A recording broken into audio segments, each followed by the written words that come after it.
Now that I've retired my Scoutmaster badge, I'm able to write what I would have appreciated reading when I first took up the job 30 years ago. Like any new scouter, I was, at first, concerned with the obvious: what we did at meetings, where we were going camping, how we would get there, and what we would do once we arrived. With a young man's audacity and overconfidence, I tried to imitate the slickness and regimentation I envied in some scout troops. I imagined myself leading an orderly column of scouts on parade and having folks tell each other what a great guy I was. I was anxious to look the part, too. I bought a campaign hat and a red jacket and admired the patches and decorations that other scouters wore. None of those things made me a better scouter, and some of the attitudes I adopted made me insufferably self-important. Eventually, I became much more interested in doing actual good rather than just looking the part. I began to ask myself how exactly this game in the outdoors benefited young people. What could I do to make the most of my opportunity as a scouter? Some of the answers came from older, more experienced scouters, some from the scouts themselves, some from working through my many mistakes and missteps.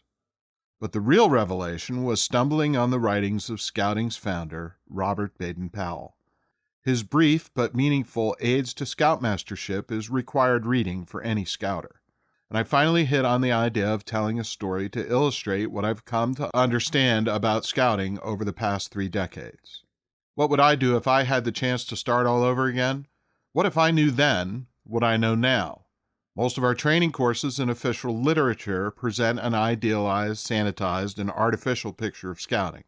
We'd all like to think scouting is like the images we see in a Norman Rockwell painting, but being a Scoutmaster means working with real people. Real people argue. Scouts misbehave. Parents can overreact. Scouts get discouraged, and little goes as smoothly as those idealized images would have you believe. After some years, I stopped trying to imitate an idealized picture and started helping scouts discover authentic scouting for themselves. We all stand on the shoulders of just over a century of scouting's combined experience. There are no new problems, we encounter the same challenges, and all of us muddle through as best we can.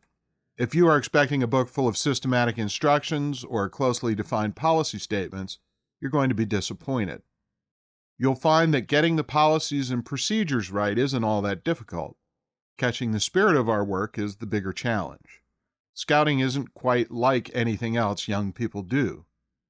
Once you have a handle on why we do what we do as scouters, the policies and procedures begin to make sense, and they become nearly intuitive. I lay no claim that what you'll read is the only authentic way of doing things, or even that I'm close to having everything right. This narrative loosely follows my own experiences, but the new Scoutmaster in the story begins knowing things that took me many years to understand. What I've written does not bear the endorsement of any scouting organization. I wrote it with the hope you'll find it useful and inspire you to discover something more about the spirit of your work as a scouter.